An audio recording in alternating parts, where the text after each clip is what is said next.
much, Honorable Babu Owino. Mine is to just add weight to what statement we have issued as Team Ground. And I want to be a little bit more assertive on matters life. You all know that we have had very many conflicting reports coming through on how many young people who are protesting in the streets were abducted, how many were killed, how many are still missing, how many cases have been processed by IPOA, and I'm sure you know that no agency is giving us information that is matching with the other. We have had engagement with Kenya National Commission on Human Rights, and we have their report here. And the report that this agency is giving us is that they have registered 61 people, young people who protested and died. And their bodies have been located in many mortuaries in this country, ranging from Narok, Nakuru, City Mortuary, Nairobi, Kakamega, Eldoret, Isebania, Thika, Nanyuki, Eldoret, Kapsabet, Rongo, Kasarani, Embu, Homa Bay, Kisumu, Nyeri PGH, Nyahururu Hospital, Bungoma County Hospital, Kakamega Hospital, Kitengela, Kenyatta National Hospital Mortuary, and Mulolongo, and Kiambu Uplands Funeral Home. Now, according to Kenya National Commission on Human Rights, these people died out of excesses of the Kenyan Police Service. The IPOA, the statutory body that is supposed to be oversighting the activities of the Kenya National Police Service, have indicated that they have picked up their own investigations. And according to them, they only have registered 50 people who died, not 61 that we have received from Kenya National Commission on Human Rights. And out of the 50 cases IPOA has registered, they have also registered 19 people who were abducted or reported abducted and missing. But out of all those cases, IPOA has only been able to process 4 files and submitted those files to the DPP.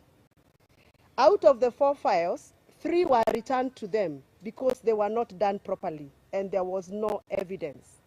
They have only been able to successfully submit 1 file. Now, this is my concern and our concern as parents, and I'm sure this is a concern even for many parents who are following us.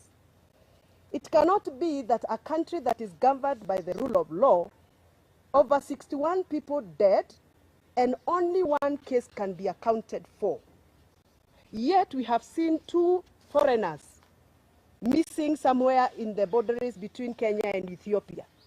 And we have seen the IG and the acting IG and the DCI personally go to that area to locate 2 foreigners who are apparently missing. But we cannot locate the 19 cases IPOA has registered as abducted cases. Does it mean that foreigners are more important than Kenyans? Are we still being governed by the rule of law? Are we still following the fundamentals of human rights protection as enshrined by the Kenyan Constitution? So for me as a mother, representing many mothers and many fathers of this country, we want to echo our complaint, our dissatisfaction with the processes that the government of Kenya has put in place to provide accountability for the protesters who were abducted and those that were killed. The president is on record saying that his government is going to come up with a program for compensation, to compensate the families that lost their loved ones, to compensate the families of those that have patients in the wards and some patients at home. And we have not seen any effort by the government to even come out and tell us, now that this has happened and 2 months are gone, this is what we are going to do as a government. So we want to call upon the new Minister of Health, who has just been sworn in. We want to call upon the Ministry of Interior, now that we have the Cabinet Minister already approved and vetted and sworn in.